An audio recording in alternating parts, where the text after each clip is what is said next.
આજે હું શેર કરીશ તમારી સાથે ટ્વીટ સમોસા બનાવવાની રેસીપી। દિવાળકી મેદાનો લોટ લઈ લીધો છે, ઈ ઘઉંનો લોટ, હેગડી અડધી ચમચી અજમો લીધો છે। આ રીતે મસળી અજમો એડ કરીશું, થોડું સ્વાદ પ્રમાણે મીઠું એડ કરીશું અને આગળી ઘી એડ કરીશું। 3 ચમચી ઘી એડ કર્યું છે મેં, મિક્સ કરી લઈશું। આમાં ઘીનો જ ઉપયોગ કરવાનો છે, તેલનો નહીં, તો આપણા ક્રિસ્પી થાય। હવે અંદર થોડું થોડું પાણી એડ કરીને લોટ બાંધી લઈશું।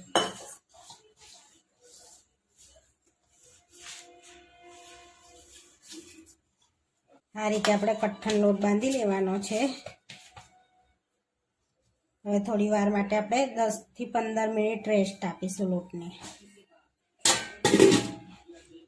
અહીં આગળ મેં બાફેલા બટાકા લઈ લીધા છે, હવે બાફી લીધા હતા, હવે મેશ કરી લઈશું આપણે। ટ્વીટ સમોસાનો માવો તૈયાર કરી લઈશું। થોડોક સૂકો મસાલો વાટી લઈશું। તો અહીંયા 1 ચમચી સૂકા ધાણા લીધા છે, 1 ચમચી જીરું અને થોડી વલિયારી 1 ચમચી। હવે આપણે એને વાટી લઈશું। આ રીતે આપણે વાટી લેવાનું છે। આ રીતે મેં વાટી લીધું છે। હવે આપણે મસાલો તૈયાર કરી લઈએ। અહીં આગળ મેં થોડું તેલ એડ કર્યું છે, 1 કોરી જેવું। હવે આપણું તેલ ગરમ થાય એટલે આપણું તેલ ગરમ થઈ ગયું છે, થોડું જીરું એડ કરીશું। આપણે પહેલાં મસાલામાં જીરું એડ કર્યું એટલે થોડુંક જ એડ કરવાનું આપણે। જીરું તતડી ગયું, થોડી હિંગ એડ કરીશું। વાટ્યો તો એ મસાલો એડ કરીશું। લીલા મરચાં એડ કરીશું।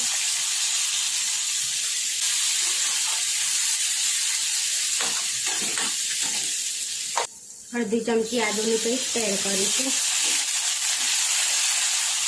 હવે મેશ કરેલા બટાકા એડ કરીશું।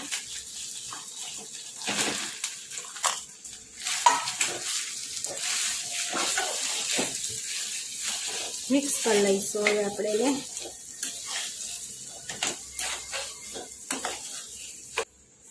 અડધી ચમચી મરચું લાલ એડ કરીશું, થોડી હળદર, સ્વાદ પ્રમાણે મીઠું એડ કરીશું, અડધી ચમચી ચાટ મસાલો એડ કરીશું, મિક્સ કરી લઈશું।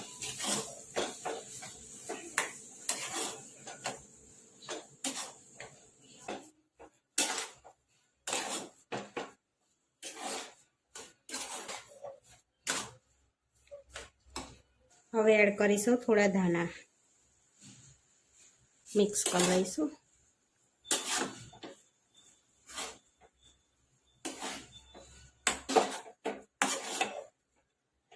હવે ગેસ બંધ કરી લઈશું આપણે। હવે આપણે 10-15 મિનિટ માવો થોડોક ઠંડો થવા દઈશું। 15 મિનિટ થઈ ગઈ છે, આપણો માવો બી ઠંડો થઈ ગયો છે। અહીં આપણો કમ્પ્લીટ થઈ ગયો છે। હવે થોડુંક તેલ એડ કરીશું, હવે સારી રીતે કેળવી લઈશું એને। હવે આમાં અહીં આપણે 2 ભાગ પાડીશું આ રીતે। હવે વણી લઈશું આપણે એને।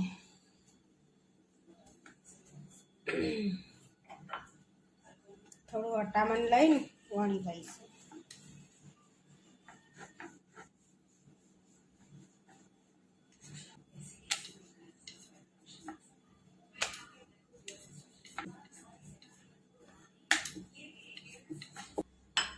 જોઈ શકો છો આ રીતે આપણે વણી લેવાની છે ને। આ રીતે આપણે વચ્ચે એક વાડકી મૂકવાની છે, તમારે જો ઢાંકણ હોય તો ઢાંકણ બી મૂકીશું। થોડોક માવો એડ કરીશું આપણે, પ્રેસ કરીને આપણે ફેલાઈ લઈશું એને।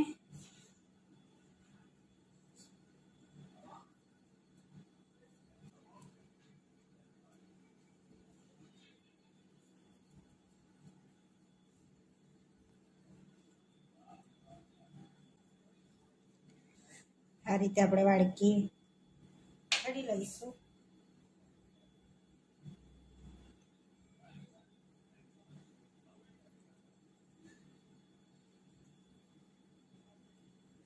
હવે આપણે કટ કરીશું એને।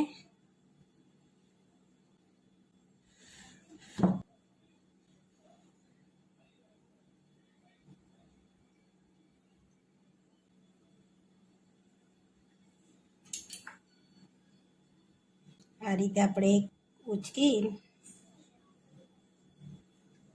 આ રીતે આપણે એને રોલ વાર લેવાના છે. પછી અહીંયા સહેજ બચે તો અહીંયા સહેજ પાણી લગાડીને આપણે આ રીતે ચોંટાડી લેવાનું.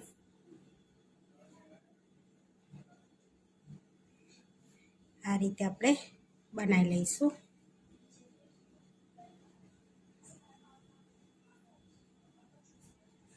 આ રીતે ગોલ ગોલ કરીને પછી અહીં સહેજ પાણી લગાડીશું અને બંધ કરી લઈશું એને આપણે આ રીતે આપણે બંધ કરી લઈશું. આ પ્રોસેસ ફરી કરી લઈશું આપણે આ રીતે.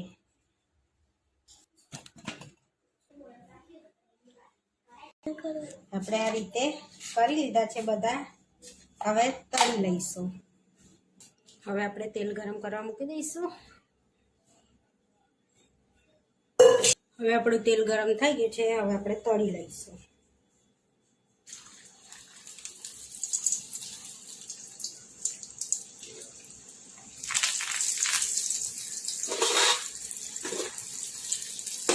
આ રીતે તળા દેવાના છે, હમણાં પલટાવાના નથી. હવે પલટાઈ લઈશું આપણે આ રીતે. હવે ધીમા તાપીને તળવા દઈશું. અહીંયા ક્રિસ્પી થાય ત્યાં સુધી તળવાના. હવે આપણે તળાઈ ગયા છે, કાઢી દઈશું આપણે બહાર તેલમાંથી.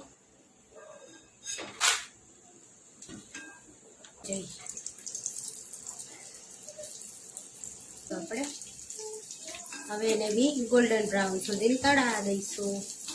આ બી આપણા તળાઈ ગયા છે. હવે આપણે કાઢી લઈશું એને. બધા તળી લીધા છે. હવે સર્વ કરી લઈશું આપણે. અહીંયા આગળ મેં ટોમેટો કેચઅપ જોડે સર્વ કરું છું. તમે ગ્રીન ચટણી જોડે કરી શકો.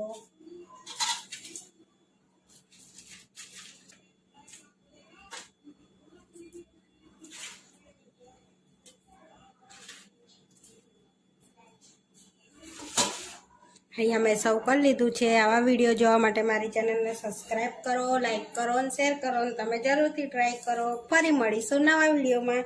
ને ઉપરથી ક્રિસ્પી થયું છે.